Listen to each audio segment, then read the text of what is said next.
Hello. आज हम बात करने वाले हैं इंस्ट्रक्शन के बारे में बात करने वाले हैं। अगर आप क्लास 6 के एंट्रेंस टेस्ट के लिए या फिर क्लास 9th के एंड क्लास 11th का एंट्रेंस टेस्ट 2021 में देने जा रहे हैं तो आपको किन बातों का ध्यान रखना है, ये हम इस वीडियो में डिस्कस करने वाले हैं। आइए हम एक एक करके बात करते हैं। सबसे पहले the duration of the test for class 6th, 9th and 11th is 2 hours. जो एंट्रेंस टेस्ट की ड्यूरेशन है, एंट्रेंस टेस्ट का टाइम है, चाहे हम क्लास 6 की बात करें, चाहे हम क्लास 9th की बात करें, चाहे हम क्लास 11th की बात करें, तो 2 आवर्स का जो है एंट्रेंस टेस्ट हैगा, ये आपको ध्यान रखना है।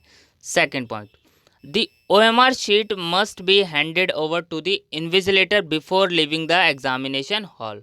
जब आप OMR शीट फिल कर देंगे, क्वेश्चंस कर देंगे, तो वो आपको इन्विजिलेटर को सबमिट करनी है।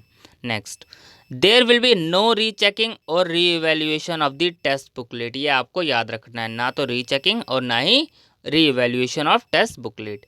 सबसे ज़रूरी जो आपको याद रखना है वो ये याद रखना है, there will be no negative marking in the admission test of different class streams. चाहे आप क्लास 6 का एंट्रेंस टेस्ट दे रहे हो, चाहे आप क्लास 9th का दे रहे हो, और चाहे आप क्लास 11th का दे रहे हो, आपके एंट्रेंस टेस्ट में नेगेटिव मार्किंग नहीं है। ये आप जब एंट्रेंस टेस्ट देने जाएंगे तब आपको जब क्वेश्चन बुकलेट मिलेगी वहाँ पर भी इंस्ट्रक्शन में मेंशन होता है कि आपके एंट्रेंस टेस्ट में नेगेटिव मार्किंग नहीं है। तो ये चीज़ आपको ध्यान रखनी है। जब आप एंट्रेंस टेस्ट देने जाएं तो ये ध्यान रखना है, आपको जो क्वेश्चंस आते हैं वो आपको अच्छे से करने हैं, और जो क्वेश्चन नहीं आते, जो कुछ क्वेश्चंस रह गए हैं, उसको भी आपको अटेम्प्ट करके आना है, क्योंकि आपके क्वेश्चंस अगर गलत करेंगे तो नेगेटिव मार्किंग नहीं है। ठीक है, तो इस चीज़ पे बच्चों को सबसे ज़्यादा डाउट आता है, क्या नेगेटिव मार्किंग भी है एंट्रेंस टेस्ट में?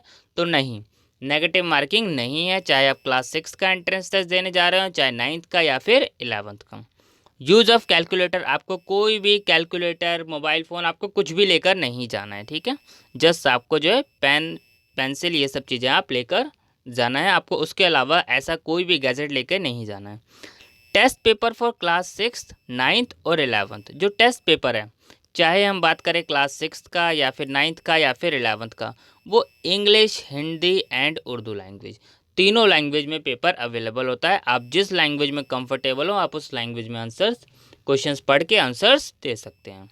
Next, all document, age certificate, academic qualification certificate will be verified at the time of admission and at any time thereafter. If any discrepancy is found at any stage, the admission will be cancelled. देखिए, आप जो सारे documents हैं आपके, वो सारे documents की आपको तब ज़रूरत पड़ेगी जब आप एडमिशन्स के लिए जाएंगे, एंट्रेंस टेस्ट देकर आएंगे, उसके बाद रिजल्ट आएगा, रिजल्ट में जब कट ऑफ में नाम आएगा आपका, तब आपके सारे डॉक्यूमेंट्स को वेरीफाई किया जाएगा कि आप एलिजिबल हैं या नहीं है। तो आप जिस चीज़ में एलिजिबल हो, आप उसी कोर्स के लिए अप्लाई करना, ये ध्यान रखना है आपको। अगर आप एलिजिबल हैं तभी आप अप्लाई कीजिएगा, ऐसा ना हो आप एलिजिबल नहीं है और आपने अप्लाई कर दिया है तो आपका एडमिशन्स कैंसिल हो सकता है।